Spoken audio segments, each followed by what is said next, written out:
ভালোবাসি তাকে পেতেই হবে সেটা আপনাকে কে বলল?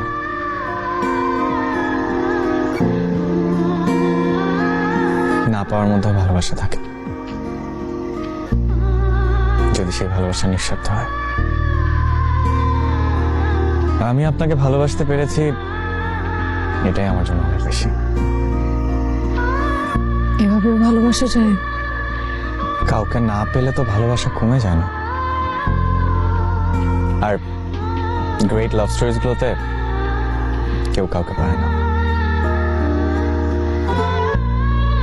এভাবেও কেউ কাউকে ভালোবাসতে পারে? আমি তো পারলাম। কবি হেলাল হাফিজ বলেছেন, ভালোবাসা মিলনে মলিন হয়, পুরায় উজ্জ্বল।